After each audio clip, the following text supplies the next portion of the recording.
ನಮಸ್ಕಾರ ಸ್ನೇಹಿತರೆ, Vishwavani TV ಸ್ಪೆಷಲ್ನ big boss ಅಪ್ಡೇಟ್ಗೆ ಸ್ವಾಗತ. ನಾನು ಸುಜಯ್ ರಾಜ್. ಸ್ನೇಹಿತರೆ, ಹೇಗಿತ್ತು ನಿನ್ನೆ episode? Promos can be misleading ಅಂತ ಮತ್ತೊಂದು ಸಲ ಪ್ರೂವ್ ಆಯ್ತಲ್ವಾ? ಸೊ ಅದ್ರ ಬಗ್ಗೆ ನಿಮ್ಗೇನು ಅನ್ನಿಸ್ತು ಅಂತ ದಯವಿಟ್ಟು ಕಮೆಂಟ್ ಬಾಕ್ಸಲ್ಲಿ ಕಮೆಂಟ್ ಮಾಡಿ ತಿಳಿಸಿ.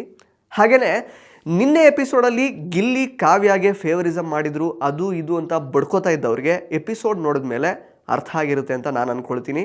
ಅದ್ರ ಬಗ್ಗೆ ಕೂಡ ನಾನು ಈ ವಿಡಿಯೋದಲ್ಲಿ ಮಾತಾಡ್ತೀನಿ.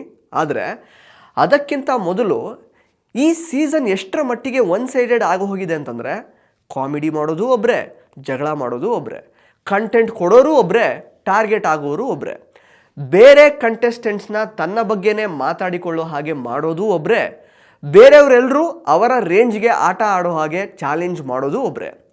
ಎಲ್ಲ ಕಂಟೆಸ್ಟೆಂಟ್ಸ್ ಇವನೊಬ್ಬನನ್ನು ಹೊಡೆದ್ರೆ ನಮ್ಮ ಲೈನ್ ಕ್ಲಿಯರ್ ಆಗುತ್ತೆ ಅಂತ ಅಂದ್ಕೊಳ್ಳೋದು ಒಬ್ಬರ ಬಗ್ಗೆನೇ. ಒಟ್ಟಿನಲ್ಲಿ the most one sided season in the Bigg Boss history ಅಂತಂದರೆ ಅದು ಸೀಸನ್ 12 ಅಂತ ಕಣ್ಣು ಮುಚ್ಕೊಂಡು ಹೇಳ್ಬೋದು. ನಾನು ಯಾರ ಬಗ್ಗೆ ಮಾತಾಡ್ತಾ ಇದ್ದೀನಿ ಅಂತ ಬಿಡಿಸಿ ಹೇಳುವಂತಹ ಅಗತ್ಯ ಇಲ್ಲವೇ ಇಲ್ಲ ಅಂತ ನನಗೂ ಗೊತ್ತು. ಇನ್ನು ಇವತ್ತೇನೋ ಹೊಸ ಪ್ರೋಮೋ ಬಂದಿದೆ. 2 ಪಪ್ಪೆಟ್ಗಳು ಸೇರಿಕೊಂಡು ಒಬ್ಬರನ್ನ ಟಾರ್ಗೆಟ್ ಮಾಡುವಂತಹ ಪ್ರಯತ್ನ ಶುರುವಾಗಿದೆ. ಒಬ್ರಿಗೇನೋ ಅಖಾಡಕ್ಕೆ ಇಳಿಬೇಕಂತೆ, ಇನ್ನೊಬ್ರೇನೋ ಅರ್ಧ ಗಂಟೆಗೆ ಒಂದು ಸಲ ಕೊಡ್ತಾ ಇರ್ತಾರಂತೆ, ಅದನ್ನು ತಗೋತಾ ಇರಬೇಕಂತೆ. ಅಯ್ಯೋ ಕೈಗೊಂಬೆಗಳೇ, ನೀವು ಮಾತಾಡ್ತಾ ಇರೋದು ಯಾರ ಹತ್ರ ಅನ್ನೋದನ್ನು ಊಹೆನಾದರೂ ಮಾಡಿದ್ದೀರಾ? ಯುದ್ಧದಲ್ಲಿ ಸಮಬಲ ಇದ್ದವ್ರ ಜೊತೆಗೆ ಹೋರಾಡಿದರೆ ಅದಕ್ಕೊಂದು ಬೆಲೆ ಇರುತ್ತೆ. ತಮಗಿಂತ ಜಾಸ್ತಿ ಬಲ ಇದ್ದವ್ರ ಜೊತೆಗೆ ಹೋರಾಡಿದರೆ ಅದಕ್ಕೊಂದು ಗತ್ತಿರುತ್ತೆ. ಯುದ್ಧಕ್ಕೆ ಶಂಕುಸ್ಥಾಪನೆ ಹಾಕಿರುವಂತಹ ಮಾಸ್ಟರ್ ಮೈಂಡ್ ಜೊತೆಗೇನೆ ಯುದ್ಧಕ್ಕಿಳಿದ್ರೆ ಠೇವಣಿ ಕಳ್ಕೋಬೇಕಾಗತ್ತೆ. ಇಷ್ಟು ಸಿಂಪಲ್ ವಿಷಯ ಕೂಡ ನಿಮಗೆ ಅರ್ಥ ಆಗದೆ ಇರೋದು ನೋಡಿ ನನಗೆ ನಗಬೇಕು ಅಳಬೇಕು ಗೊತ್ತಾಗ್ತಾ ಇಲ್ಲ. ಎನಿವೇಸ್, ಈ 2 ಕೈಗೊಂಬೆಗಳು ಯಾಕೋ ಈ ವಾರ ಭಾರಿ ಹಾರಾಡ್ತಾ ಇವೆ. ಎಸ್ಪೆಷಲಿ ಫ್ಯಾಮಿಲಿ ವೀಕ್ ಆದಮೇಲಂತೂ ಸಿಕ್ಕಾಪಟ್ಟೆ ಜಾಸ್ತಿ ಹಾರಾಡ್ತಾ ಇವೆ. ಈ 2 ಕೈಗೊಂಬೆಗಳ ಬಗ್ಗೆ ಮಾತಾಡೋಣ. ಮೊದಲನೇದಾಗಿ ನಮ್ಮ ಮೊದಲನೇ ಕೈಗೊಂಬೆ ನಮ್ಮ ಮಿಸ್ಟರ್ ಧ್ರುವಂತ್ ಅವ್ರ ಬಗ್ಗೆ ಮಾತಾಡೋಣ. ಸೀಕ್ರೆಟ್ ರೂಮ್ಗೆ ಹೋಗೋದಕ್ಕೂ ಮೊದಲು ಈ ಮಿಸ್ಟರ್ ಧ್ರುವಂತ್ ಯಾವ ಲೆವೆಲ್ಗೆ ಆಟದಲ್ಲಿ ಕನ್ಫ್ಯೂಸ್ ಆಗಿದ್ರು ಅಂತ ಇಡೀ ಕರ್ನಾಟಕ ನೋಡಿದೆ. ಮಾತೆತ್ತಿದ್ರೆ ಸಾಕು, ಈ ಶೋ ನನ್ನಂಥವ್ರಿಗಲ್ಲ ಅಂಥ ಗಳಿಗೆಗೆ ಒಂದು ಸಲ ಮನೆ ಬಿಟ್ಟು ಹೋಗೋದಕ್ಕೆ ರೆಡಿ ಆಗಿದ್ದ ನಿಮ್ಮನ್ನು ಮನೆಯಲ್ಲಿ ಉಳ್ಕೊಳ್ಳೋ ಹಾಗೆ ರೆಡಿ ಮಾಡಿದ್ದೆ ಗಿಲ್ಲಿ ಅನ್ನೋದನ್ನು ಮರಿಬೇಡಿ ಸ್ವಾಮಿ. ಎಲ್ಲರಿಗೂ ಬೇಡವಾಗಿರುವಂತಹ ಕನ್ಫ್ಯೂಸಿಂಗ್ ಸ್ಕ್ರೀನ್ ಪ್ಲೇ ಥರ ಬಿಹೇವ್ ಮಾಡುವಂತಹ ನಿಮ್ಮ ಬಗ್ಗೆ ನಾ ಕಂಡ ಧ್ರುವಂತ್ ಅನ್ನೋ ಪುಸ್ತಕ ಬರೆದು ನಿಮ್ಮ ಮೇಲೂ ಜನ ಗಮನ ಕೊಡೋ ಹಾಗೆ ಮಾಡಿದ್ದು ಇದೇ ಗಿಲ್ಲಿ ಅನ್ನೋದನ್ನು ದಯವಿಟ್ಟು ಮರಿಬೇಡಿ ಸ್ವಾಮಿ. ನಿಮಗೆ ಬೇಕಾದಾಗ ಗಿಲ್ಲಿಯವರೇ, ನೀವು ಒಬ್ಬರೇ ಕಂಡ್ರಿ ಸ್ಟ್ರೈಟ್ ಆಗಿ ಮುಖಕ್ಕೆ ಹೊಡೆದಾಗ ಮಾತಾಡೋದು, ನೀವು ಹೀಗೆ ಇರ್ರಿ ಅಂತ ಗಾರ್ಡನ್ ಏರಿಯಾದಲ್ಲಿರುವಂತಹ ಸೋಫಾ ಮೇಲೆ ಕೂತ್ಕೊಂಡು ಗಿಲ್ಲಿಗೆ ಹೇಳಿದಾಗ ನಿಮ್ಮ ಬಗ್ಗೆ ಯಾವುದೇ ಒಪಿನಿಯನ್ ಇಲ್ಲದೆ ಇರುವಂತಹ ಜನಗಳು ಕೂಡ ಈ ವ್ಯಕ್ತಿ ಗಿಲ್ಲಿ ಬಗ್ಗೆ ಒಳ್ಳೆ ಮಾತಾಡ್ದ, ಈ ವ್ಯಕ್ತಿಗೆ ಸಪೋರ್ಟ್ ಮಾಡಬೇಕು ಅಂತ ಅಂದ್ಕೊಂಡಿದ್ದು ನಿಮಗೆ ಇವಾಗ ಗೊತ್ತಾಗಿರಲ್ಲ ಬಿಡಿ. ಆದರೆ ನಿಮ್ಮ ತಮ್ಮ ಮತ್ತು ಅವರ ಹೆಂಡತಿ ಗಿಲ್ಲಿನ ಕ್ಯಾಪ್ಟನ್ಸಿ ಟಾಸ್ಕಿಗೆ ಸೆಲೆಕ್ಟ್ ಮಾಡಿದಾಗಲಾದರೂ ನಿಮಗೆ ಗೊತ್ತಾಗಬೇಕಾಗಿತ್ತು ಗಿಲ್ಲಿ ತಾಕತ್ತೇನು ಅಂತ. ಅಷ್ಟೆಲ್ಲ ಯಾಕೆ, ಸೀಕ್ರೆಟ್ ರೂಮಲ್ಲಿ ಕೂತ್ಕೊಂಡು ಒಂದು ವಾರ ಮನೇನ ನೋಡಿದ ಮೇಲೆ ನಿಮಗೆ ಅನ್ನಿಸ್ತಲ್ವಾ ಮನೇಲಿ ಗಿಲ್ಲಿನೇ ರೂಲ್ ಮಾಡ್ತಾ ಇರೋದು ಅಂತ. ಅದು ಗೊತ್ತಾದ ಮೇಲೂ ನಾನು ಗಿಲ್ಲಿಗಿಂತ ಏನು ಬೆಟರ್ ಮಾಡ್ಬೋದು ಅಂತ ಯೋಚನೆ ಮಾಡ್ತಾ ಇಲ್ಲ ನೀವು, ಅದನ್ನು ಬಿಟ್ಬಿಟ್ರಿ. ಬದಲಾಗಿ ನನಗಂತೂ ಗಿಲ್ಲಿಗಿರೋ ಟ್ಯಾಲೆಂಟ್ ಇಲ್ಲ, ಅಟ್ಲೀಸ್ಟ್ ಗಿಲ್ಲಿಗೆ ಟಕ್ಕರ್ ಕೊಡೋದಕ್ಕೆ ಪ್ರಯತ್ನ ಮಾಡ್ಕೊಂಡಾದರೂ ಸಾಕು, ಹೇಗಾದರೂ ಫೈನಲಿಗೆ ಬಂದು ಬಿಡೋಣ ಅಂತ ಪ್ಲ್ಯಾನ್ ಮಾಡ್ಕೊಂಡಿದ್ದೀರಾ. ಸೊ ಈ ಥರ ಪ್ಲ್ಯಾನ್ ಮಾಡಿಕೊಂಡು ತರಲೆ ಮಾಡೋದಕ್ಕೆ ಶುರು ಮಾಡಿದ್ದೀರಲ್ಲ, ನಿಮ್ಮ ಬುದ್ಧಿಗೆ ಏನು ಹೇಳಬೇಕು ನನಗಂತೂ ಗೊತ್ತಿಲ್ಲ. ಹೋಗಲಿ ಬಿಟ್ಟಾಕಿ. ಗಿಲ್ಲಿ ಕೊಟ್ಟ ಭಿಕ್ಷೆಯಿಂದ ಅಶ್ವಿನಿ ಅವರು ರಾಣಿ ಆಗಿದ್ದಾರೆ. ನೀವು ಫೈನಲ್ ತನಕ ಬಂದುಬಿಡಿ. ಕೊನೆ ದಿನದ ತನಕ ಗಿಲ್ಲಿ ನಿಮಗೆ ಕೊಡ್ತಾ ಇರ್ತಾರೆ, ನೀವು ತಗೋತಾ ಇರಿ. ಇನ್ನು ನೆಕ್ಸ್ಟ್ ನಮ್ಮ 2ನೇ ಕೈಗೊಂಬೆ ಅಶ್ವಿನಿ ಅವ್ರ ಬಗ್ಗೆ ಮಾತಾಡಲೇಬೇಕು. ಬಿಗ್ ಬಾಸ್ ಹಿಸ್ಟ್ರಿಯಲ್ಲೇ ಅತಿ ಹೆಚ್ಚು ರೂಲ್ಸ್ಗಳನ್ನು ಬ್ರೇಕ್ ಮಾಡಿರುವಂತಹ ನೀವು ಗಿಲ್ಲಿ ನಾಮಿನೇಷನಲ್ಲಿ ಫೇವರಿಸಮ್ ಮಾಡ್ತಾನೆ ಅನ್ನೋ ಥರ ಎಲ್ಲ ಮಾತಾಡ್ತೀರಾ. ಗಿಲ್ಲಿ ನಾಮಿನೇಷನಲ್ಲಿ ಫೇವರಿಸಮ್ ಮಾಡಿದ್ರೋ ಬಿಟ್ಟರೋ ಅದ್ರ ಬಗ್ಗೆ ನಾನು ಬರ್ತೀನಿ, ಈ ವಿಡಿಯೋದಲ್ಲೇ ಮಾತಾಡ್ತೀನಿ ನಾನು. ಆದರೆ ನೀವು ಸಿಕ್ಕ ಕಡೆ ಕೆಟ್ಟ ಪದ ಮಾತಾಡಿಕೊಂಡು, ವೀಕೆಂಡ್ ಬಂದರೆ ಸುದೀಪ್ ಸರಿಂದ ಕ್ಯಾಕರಿಸಿ ಉಗಿಸ್ಕೊಂಡು, ಮೂಲ ನಿಯಮ ಬ್ರೇಕ್ ಮಾಡಿದ್ದಕ್ಕೆ ಬಿಗ್ ಬಾಸಿಂದನೇ ಡೈರೆಕ್ಟಾಗಿ ನಾಮಿನೇಟ್ ಮಾಡಿಸ್ಕೊಂಡು, ಲಂಗು ಲಗಾಮಿಲ್ಲದೆ ಹೆಣ್ಣುಮಕ್ಕಳು ಗಂಡು ಮಕ್ಕಳು ಅನ್ನೋ ಭೇದ ಭಾವ ಇಲ್ಲದೆ ದರ್ಪ ತೋರಿಸುವಂತಹ ನಿಮಗೆ ಗಿಲ್ಲಿ ಆಟದ ಬಗ್ಗೆ ಮಾತಾಡುವಂತಹ ಅರ್ಹತೆ ಇದೆಯಾ ಅಂತ ದಯವಿಟ್ಟು ಯಾವತ್ತಾದರೂ ಯೋಚನೆ ಮಾಡಿದ್ದೀರಾ?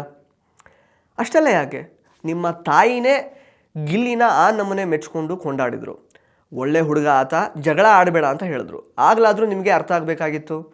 ಇನ್ಫ್ಯಾಕ್ಟ್ ಹಾಗೆ ನೋಡ್ಲಿಕ್ಕೆ ಹೋದರೆ ನೀವೇನೋ ಅಶ್ವಿನಿ 2.0 ಅಂತೆಲ್ಲ ಹೇಳ್ಕೊಂಡು ಆಟ ಎಲ್ಲ ಶುರು ಮಾಡಿದಿರಲ್ಲ ಹೊಸದಾಗಿ ಇವಾಗ, ಅದರ ಪ್ರಕಾರ ನಿಮಗೆ ಇದು ನೀವು ಮಾಡಿದ ತಪ್ಪುಗಳನ್ನೆಲ್ಲ ಸರಿ ಮಾಡಿಕೊಂಡು ರೂಲ್ಸ್ಗಳನ್ನೆಲ್ಲ ನೀವು ಸರಿಯಾಗಿ ಫಾಲೋ ಮಾಡಿಕೊಂಡು ಒಬ್ಬ ಒಳ್ಳೆ ಮನುಷ್ಯಳಾಗಿ ಪೋರ್ಟ್ರೇಟ್ ಮಾಡ್ಕೊಳ್ಳೋದಕ್ಕೆ ಒಂದು ಅವಕಾಶ ಅಲ್ವಾ. ಸೊ ಇದ್ರ ಮೂಲಕ ನೀವು ಒಂದು ಎಕ್ಸಾಂಪಲ್ ಸೆಟ್ ಮಾಡ್ಬೋದಾಗಿತ್ತು ಆ್ಯಕ್ಚುಲಿ. ಬಟ್ ನೀವೇನು ಮಾಡ್ತಾ ಇದ್ದೀರಾ, ಕಾವ್ಯನ ಜೊತೆ ಜಗಳ ಆದಾಗ ಅವ್ರ ಅಮ್ಮನ ಬಗ್ಗೆ ಮಾತಾಡ್ತೀರಾ. ಮನೆ ಕೆಲಸ ಮಾಡಿ ಅವತ್ತಿನ ಕೆಲಸ ಮುಗಿಸಿ ಅಂತ ಕ್ಯಾಪ್ಟನ್ ಹೇಳಿದ್ರೆ ಮೈಗಳತನ ಮಾಡಿಕೊಂಡು ಅದರಲ್ಲೊಂದು ಕಂಟೆಂಟ್ ಹುಡುಕಿ ಬೇರೆಯವ್ರ ಮೇಲೆ ಗೂಬೆ ಕೂರಿಸೋ ಪ್ರಯತ್ನ ಮಾಡ್ತೀರಾ. ಅಷ್ಟೆಲ್ಲ ಬಿಟ್ಟಾಕಿ ಇದೇ ವಾರ ಗಿಲ್ಲಿ ಕಾವ್ಯನ ನಾಮಿನೇಟ್ ಮಾಡಬೇಕು ಅಂತ, ಗಿಲ್ಲಿ ಮತ್ತು ಕಾವ್ಯನ ನಾಮಿನೇಟ್ ಮಾಡಬೇಕು ಅಂತ ನಾಮಿನೇಷನ್ ಬಗ್ಗೆ ಧ್ರುವನ್ ಜೊತೆಗೆ ಮಾತಾಡ್ತೀರಾ. ಫಸ್ಟ್ ಆಫ್ ಆಲ್ ಇದು ಇಷ್ಟೆಲ್ಲ ರೂಲ್ ಬ್ರೇಕ್ ಮಾಡಿ ಶಿಕ್ಷೆ ಪಡ್ಕೊಂಡಿರೋ ನಿಮಗೆ ಇದು ಮೂಲ ನಿಯಮದ ಉಲ್ಲಂಘನೆ ಅನ್ನೋದು ಗೊತ್ತಾಗಲ್ವಾ. ಒಬ್ಬರನ್ನ ತುಳಿದು ಮೇಲ್ ಬರೋ ಪ್ರಯತ್ನ ಮಾಡ್ತಾ ಇರುವಂತಹ ನೀವು ಗಿಲ್ಲಿ ಯಾವ ಥರ ಆಟ ಆಡ್ತಾ ಇದ್ದಾನೆ, ಅವನ ವ್ಯಕ್ತಿತ್ವ ಯಾವ ರೀತಿ ಆಚೆ ಬರ್ತಾ ಇದೆ, ಅವನನ್ನು ನಾವಿಬ್ಬರೂ ಸೇರ್ಕೊಂಡು ತುಳಿಬೇಕು, ಸೈಲೆಂಟ್ ಮಾಡಬೇಕು ಅನ್ನೋ ಥರ ಎಲ್ಲ ಮಾತಾಡ್ತೀರಾ. ಏನು ಹೇಳಬೇಕು ನಂಗೆ ಗೊತ್ತಿಲ್ಲ. ಆ್ಯಂಡ್ ನಾನು ಹೇಳಿದೆ ಇವಾಗ ಅಶ್ವಿನಿ ಮತ್ತು ಧ್ರುವಂತ್ ಅವರು ನಾಮಿನೇಷನ್ ಬಗ್ಗೆ ಮಾತಾಡಿದ್ದಾರೆ ಅಂತ. ಇದನ್ನು ಅವರು ಮಾತಾಡಿರೋದು ಲೈವಲ್ಲಿ. ಫಸ್ಟ್ ಧ್ರುವಂತ್ ಅವರು ಹೇಳ್ತಾರೆ ಗಿಲ್ಲಿನ ನಾಮಿನೇಟ್ ಮಾಡಬೇಕು ಅಂತ, ಬಟ್ ಗಿಲ್ಲಿ ಕ್ಯಾಪ್ಟನ್ ಅಂತ ಗೊತ್ತಾಗುತ್ತೆ. ಬಟ್ ಗಿಲ್ಲಿ ಕಾವ್ಯನ ಹೇಗಾದರೂ ಹೊಡಿಬೇಕು, ನಾಮಿನೇಟ್ ಮಾಡಲೇಬೇಕು ಅಂತ ಅವರಿಬ್ಬರು ಮಾತಾಡ್ಕೊಂಡಿದ್ದಾರೆ. ಇದು ಎಪಿಸೋಡಲ್ಲಿ ಬಂದಿಲ್ಲ, ಬಟ್ ಲೈವಲ್ಲಿ ಬಂದಿದೆ. ಸೊ ನೋಡೋಣ ಇದಕ್ಕೆ ಯಾವ ಥರ ಕ್ಲಾಸ್ ಇರುತ್ತೆ ಈ ವೀಕೆಂಡಲ್ಲಿ ಅಂತ. ಸೊ ಇಷ್ಟೆಲ್ಲ ಮಾತಾಡುವ ಅಶ್ವಿನಿ ಅವರು ಅದು ಯಾವ ಮುಖ ಇಟ್ಕೊಂಡು ಗಿಲ್ಲಿಗೆ ಅಖಾಡಕ್ಕೆ ಇಳಿ ಅಂತ ಕರೀತಾರೋ ನನಗಂತೂ ಗೊತ್ತಿಲ್ಲ. ಅದು ಅಲ್ಲದೆ ಇಷ್ಟೆಲ್ಲ ಅಸಮರ್ಥರಾಗಿರುವಂತಹ ನಿಮಗೆ ಆ್ಯಡ್ ಆನ್ ಆಗಿ ರಾಣಿ ಅನ್ನೋ ಪಟ್ಟ ಬೇರೆ ಸಿಗುತ್ತೆ. ಕ್ಯಾಪ್ಟನ್ ಆಗಿರೋ ಗಿಲ್ಲಿಗೆ ಕ್ಯಾಪ್ಟನ್ಸಿ ಟಾಸ್ಕ್ ವಿಷಯದಲ್ಲಿ ಇರುವಂತಹ ಪವರ್ ಕೂಡ ಸಿಗುತ್ತೆ. ಇದಕ್ಕೆ ಏನು ಹೇಳಬೇಕೋ ನನಗಂತೂ ಗೊತ್ತಿಲ್ಲ. ದಯವಿಟ್ಟು ನೀವೆಲ್ಲರೂ ನೋಡ್ತಾ ಇರೋರು ಕಮೆಂಟ್ ಬಾಕ್ಸಲ್ಲಿ ಕಮೆಂಟ್ ಮಾಡಿ ತಿಳಿಸಿ. ಒಟ್ಟಿನಲ್ಲಿ ಗೇಮ್ ಹೇಗೆ ಆಡಬೇಕು ಅಂತ ಗೊತ್ತಿಲ್ಲದೇನೆ ಮನೆ ಕಡೆಗೆ ಹೋಗ್ತೀನಿ ಅಂತ ತುದಿಗಾಲಲ್ಲಿ ನಿಂತಿದ್ದ ಧ್ರುವಂತ್ಗೆ ಸೀಕ್ರೆಟ್ ರೂಮಲ್ಲಿ ಇದ್ದಿದ್ದು ಪ್ಲಸ್ ಆಗುತ್ತೆ. ಈ ಕಡೆ ತಮ್ಮ ಮೇಲೆ ತಮಗೆ ಕಂಟ್ರೋಲ್ ಇಲ್ಲದೇ ಯದ್ವಾ ತದ್ವಾ ಬಿಹೇವ್ ಮಾಡುವಂತಹ ಅಶ್ವಿನಿ ಅವರಿಗೆ ರಾಣಿ ಪಟ್ಟನೂ ಸಿಗುತ್ತೆ. ಈಗ ಈ ಎರಡು ಕೈಗೊಂಬೆಗಳು ಗಿಲ್ಲಿ ಮೇಲೆ ದಾಳಿ ಮಾಡೋದಕ್ಕೆ ಕಾಲು ಕೆರ್ಕೊಂಡು ನಿಂತಿವೆ. ಬರಲಿ ಆಗಲಿ ಸಿಚುವೇಶನ್ ಟಫ್ ಆಗಿದ್ದಾಗ, ಒಪೋನೆಂಟ್ಸ್ ಸ್ಟ್ರಾಂಗ್ ಆಗಿದ್ದಾಗ ತಾನೇ ಹೀರೋಗೂ ಒಂದು ಚಾಲೆಂಜ್ ಇರುತ್ತೆ. ಬಟ್ ಇಲ್ಲಿ ಸೂರಜ್ ಹೇಳಿದ ಪ್ರಕಾರ ಗಿಲ್ಲಿ ಈಗಾಗಲೇ ಟಾರ್ಗೆಟ್ನ ಮುಟ್ಟಿ ಊರು ಬಿಟ್ಟು ಆಚೆ ಹೋಗಿದ್ದಾರೆ. ಬಟ್ ಬೇರೆಯವರೆಲ್ಲ ಇನ್ನೂ ಪ್ಯಾಕ್ ಮಾಡೋದ್ರಲ್ಲೇ ಬ್ಯುಸಿ ಆಗಿದ್ದಾರೆ. ಟಕ್ಕರ್ ಕೊಡೋದು, ಕಾಂಪಿಟೇಷನ್ ಕೊಡೋದು ಇದನ್ನೆಲ್ಲ ಬಿಟ್ಟಾಕಿ ಫಸ್ಟ್ ಆಫ್ ಆಲ್ ಆ ಒಂದು ರೇಂಜ್ಗೂ ಯಾರೂ ಇಲ್ಲ. ಅಟ್ಲೀಸ್ಟ್ ಸೀಸನ್ ಮುಗಿಯೋದ್ರೊಳಗೆ ಮನೆಯಲ್ಲಿ ಇರೋರೆಲ್ಲ ಪ್ಯಾಕಿಂಗನ್ನು ಮುಗಿಸಿದ್ರೆ ಅಟ್ಲೀಸ್ಟ್ ನೋಡುವಂತಹ ನಮಗೂ ಒಂದು ಖುಷಿ ಸಿಗುತ್ತೆ. ಸೊ ಇನ್ ದ್ಯಾಟ್ ವೇ ಎಲ್ಲ ಕಂಟೆಸ್ಟೆಂಟ್ಸ್ಗಳಿಗೂ ಆಲ್ ದಿ ಬೆಸ್ಟ್. ಇನ್ನು ಪ್ರೋಮೋ ನೋಡಿ ನಿನ್ನೆ ಆಟದಲ್ಲಿ ಫೇವರಿಸಮ್ ಆಯಿತು ಅನ್ನೋರಿಗೆಲ್ಲ ಎಪಿಸೋಡ್ ನೋಡಿ ಉತ್ತರ ಸಿಕ್ಕಿರುತ್ತೆ. ನಿಜವಾಗ್ಲೂ ಗಿಲ್ಲಿ ಕಾವ್ಯಾಗೆ ಫೇವರಿಸಮ್ ಮಾಡಿದ್ರಾ? ನಾನು ಒಂದು ಕರೆಕ್ಟಾಗಿ ಹೇಳ್ತೀನಿ ನೋಡಿ. ಅಲ್ಲಿ ಒಂದು ಪಾಯಿಂಟ್ ಬಹಳ ಕ್ಲಿಯರ್ ಆಗಿತ್ತು. ಏನೇ ಇದ್ದರೂ ಉಸ್ತುವಾರಿಗಳು ಡಿಸೈಡ್ ಮಾಡಿ ಡಿಸಿಷನನ್ನು ಹೇಳಬೇಕಾಗಿತ್ತು, ಡಿಸ್ಕಸ್ ಮಾಡಿ ಡಿಸಿಷನ್ ಹೇಳಬೇಕಾಗಿತ್ತು ಅಂತ ಅದರಲ್ಲಿ ಬರೆದಿತ್ತು ಟಾಸ್ಕ್ ಬುಕ್ಕಲ್ಲಿ. ಈ ಅಶ್ವಿನಿ ಅವರಿಗೆ ಗಿಲ್ಲಿ ಅಷ್ಟೇ ಈ ವಿಷಯದಲ್ಲಿ ಅಧಿಕಾರ ಕೊಟ್ಟಿದ್ದು ಎಷ್ಟು ಸರಿ ಅಂತ ಫಸ್ಟ್ ಆಫ್ ಆಲ್ ನೀವು ಮೊದಲು ಕಮೆಂಟ್ ಮಾಡಿ. Because Gilli is a captain, ಅವ್ರಿಗೆ ಮಾತ್ರ ಅಧಿಕಾರ ಇರಬೇಕಾಗಿತ್ತು, ಉಸ್ತುವಾರಿ ಅವ್ರು ಮಾತ್ರ ವಹಿಸ್ಕೊಳ್ಬೇಕಾಗಿತ್ತು. ಬಟ್ ಅಶ್ವಿನಿ ಅವ್ರಿಗೂ ಯಾಕಂದರೆ ಈ ಒಂದು ಟಾಸ್ಕ್ನ ವಿಚಾರದಲ್ಲಿ ಡಿಸ್ಕಸ್ ಮಾಡಿ ಡಿಸಿಷನ್ ಹೇಳುವಂತಹ ಅಧಿಕಾರ ಕೊಟ್ಟಿದ್ದು ಎಷ್ಟು ಸರಿ ಅಂತ ನೀವು ಕಮೆಂಟ್ ಮಾಡಿ ತಿಳಿಸಿ. ಇನ್ನು ಮೊದಲನೇ ರೌಂಡಲ್ಲಿ ಫಸ್ಟ್ ಆಫ್ ಆಲ್ ಈ ಟಾಸ್ಕ್ ಎಲ್ಲ ಶುರುವಾಗುತ್ತಲ್ವಾ, ಮೊದಲನೇ ರೌಂಡಲ್ಲಿ ನಮ್ಮ ರಾಶಿಕಾ ಅವರು ವಿನ್ ಆಗಿ ಕ್ವಾಲಿಫೈ ಆಗ್ತಾರೆ. ಬಟ್ ಡಿಸ್ಕ್ವಾಲಿಫೈ ಯಾರನ್ನು ಮಾಡಬೇಕು ಅನ್ನುವಂತಹ ವಿಷಯ ಬಂದಾಗ ಗಿಲ್ಲಿ ಅವರು ಆ್ಯಕ್ಚುಲಿ ಸ್ಪಂದನ ಅವರ ಹೆಸರನ್ನು ತಗೊಳ್ತಾರೆ, ಅಶ್ವಿನಿ ಅವರು ರಕ್ಷಿತಾ ಹೆಸರನ್ನು ತಗೊಳ್ತಿದ್ದಾರೆ.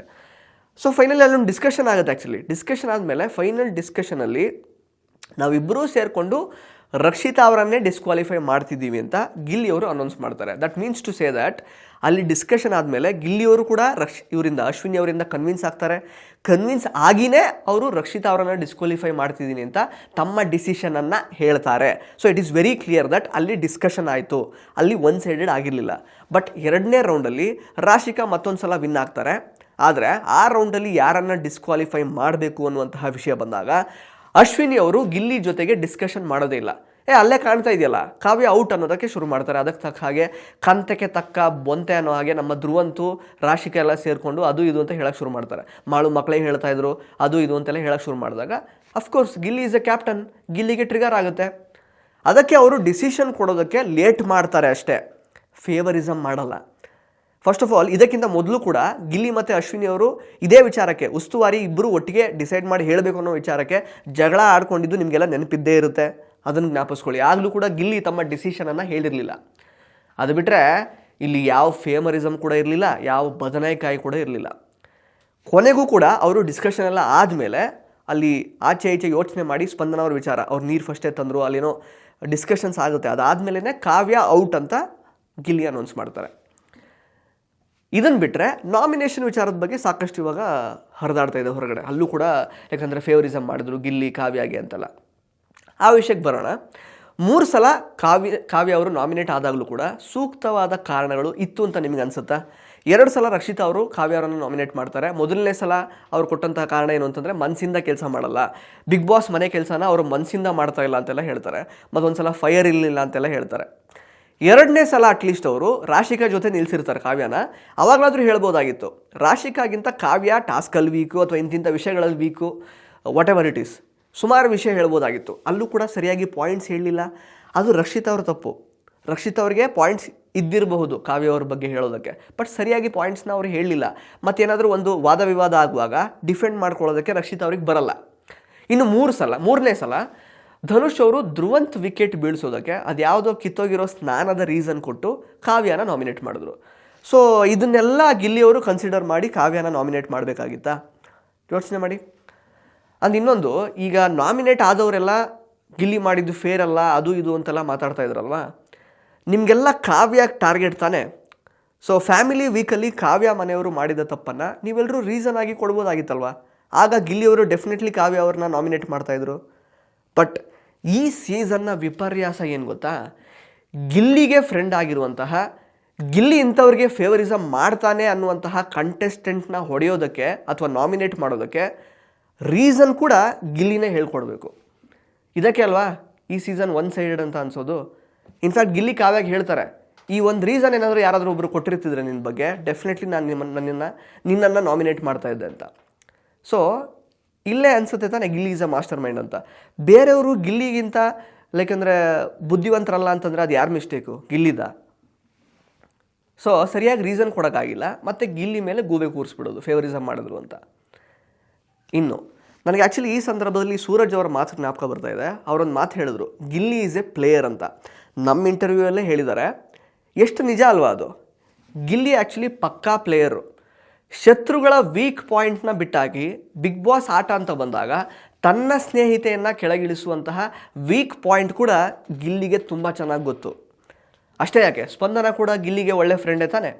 ಆದರೂ ಈ ಒಂದು ಬಿಗ್ ಬಾಸ್ ಆಟಕ್ಕೆ ಅವರಿಂದ ಯಾವುದೇ ಕಾಂಟ್ರಿಬ್ಯೂಷನ್ ಇಲ್ಲ ಅಂತ ಯಾವುದೇ ಮುಲಾಜಿಲ್ದೇನೆ, ಯಾವುದೇ ದಾಕ್ಷಿಣ್ಯಕ್ಕೆ ಒಳಗಾಗ್ದೇನೆ ನಿರ್ದಯವಾಗಿ ಹೇಳುವಂತಹ ಒಂದು ಕ್ಲಾರಿಟಿ ಇರೋದು ನಮ್ಮ ಗಿಲ್ಲಿಗೇನೆ ಅಲ್ವಾ. ಈ ಆಟಕ್ಕೆ ಏನು ಬೇಕೋ ಅದನ್ನೇ ಮಾಡುವಂತಹ ಜೆನ್ಯೂನಿಟಿ ಇರೋದು ಗಿಲ್ಲಿಗೆ ಅಲ್ವಾ. ಪ್ರಾಕ್ಟಿಕಲ್ ಮೈಂಡ್ಸೆಟ್ ಇರೋದು, ಚಾಣಾಕ್ಷತನ ಇರೋದು, ಬಿಗ್ ಬಾಸ್ ಆಟಕ್ಕೆ ಏನು ಬೇಕೋ ಅದನ್ನು ಮಾತ್ರ ಕೊಡುವಂತಹ ಕೆಪಾಸಿಟಿ ಇರೋದು ಗಿಲ್ಲಿ ಅನ್ನೋ ಮಾಸ್ಟರ್ ಮೈಂಡಿಗೆ ಮಾತ್ರ ಅಲ್ವಾ. ಸೊ ಇಲ್ಲಿ no favouritism, no emotions, no ಅದು ನೋ ಇದು, ಜಸ್ಟ್ ಸೂಕ್ತ ಕಾರಣ ಅಷ್ಟೇ ಗಿಲ್ಲಿನ ಬೀಳಿಸೋದಕ್ಕೆ ಒಂದು ಒಳ್ಳೆ ಕಾರಣ ಆಗಿರುತ್ತೆ. ಸೊ ಫೈನಲಿ ಈ ವಿಡಿಯೋ ಮೂಲಕ ನಾನು ಹೇಳೋದಿಷ್ಟೇ, ಈ ಸೀಸನ್ನಲ್ಲಿ ಗಿಲ್ಲಿ ಬಿಟ್ಟು ಉಳ್ಕೊಂಡಿರುವಂತಹ ಇತರ ಕಂಟೆಸ್ಟೆಂಟ್ಸ್ಗಳಲ್ಲಿ ಗಿಲ್ಲಿಗಿಂತ ಜಾಸ್ತಿ ಅರ್ಹತೆ ಇದೆ ಅಂತ ನಿಮಗೇನಾದರೂ ಅನಿಸಿದರೆ, ಅದಕ್ಕೆ ಒಂದು ಒಳ್ಳೆ ಸೂಕ್ತ ಕಾರಣವನ್ನು ನೀವು ಕೊಡ್ಬೋದು ಅಂತ ಅನಿಸಿದ್ರೆ ದಯವಿಟ್ಟು ಕಮೆಂಟ್ ಬಾಕ್ಸಲ್ಲಿ ಕಮೆಂಟ್ ಮಾಡಿ ತಿಳಿಸಿ. ಒನ್ ಸೈಡೆಡ್ ನಾನು ಈ ಥರ ಯಾಕೆ ಹೇಳ್ತೀನಿ ಅಂತಂದರೆ, ಲಾಸ್ಟ್ ಸೀಸನ್ನೇ ತಗೊಳ್ಳಿ. ಈ ಕಡೆ ರಜತ್ ಇದ್ದರು, ಈ ಕಡೆ ಮಂಜು ಇದ್ದರು, ಈ ಕಡೆ ಗೌತಮಿ ಇದ್ದರು, ಈ ಕಡೆ ಮೋಕ್ಷಿತಾ ಇದ್ದರು, ಈ ಕಡೆ ಹನುಮಂತ ಇದ್ದರು. ಎಷ್ಟು ಜನ ಒಬ್ಬರಿಗಿಂತ ಒಬ್ಬರು ಅಲ್ಲಿ, ಅಂದರೆ ನಾವು ಕಂಪೇರ್ ಮಾಡ್ಬೋದಿತ್ತು ಯಾರಿಗೆ ಹಾಕೋದು ಓಟು, ಯಾರು ಸ್ಟ್ರಾಂಗು ಯಾರು ವೀಕ್ ಅಂತ. ಎಷ್ಟು ಜನ ಇದ್ದರು. ಈ ಸಲ ಆ ಥರ ಒಂದು ಇದೇ ಇಲ್ವಲ್ವಾ, ಆ ಥರ ಸಿನ್ಯಾರಿಯೋನೇ ಇಲ್ಲ. ಸೊ ದಯವಿಟ್ಟು ಗಿಲ್ಲಿಗಿಂತ ಯಾರು ಅತಿ ಹೆಚ್ಚು ಅರ್ಹರು ಅನ್ನೋದಕ್ಕೆ ಒಂದು ಸೂಕ್ತ ಕಾರಣವನ್ನು ಕಮೆಂಟ್ ಬಾಕ್ಸಲ್ಲಿ ಕಮೆಂಟ್ ಮಾಡಿ ತಿಳಿಸಿ. ಧನ್ಯವಾದ. ಇಂಟ್ರೆಸ್ಟಿಂಗ್ ಮತ್ತು ಇನ್ಫಾರ್ಮೇಟಿವ್ ವಿಡಿಯೋಗಳನ್ನು ಮಿಸ್ ಮಾಡ್ಕೋಬೇಡಿ. ಈಗಲೇ ಸಬ್ಸ್ಕ್ರೈಬ್ ಮಾಡಿ.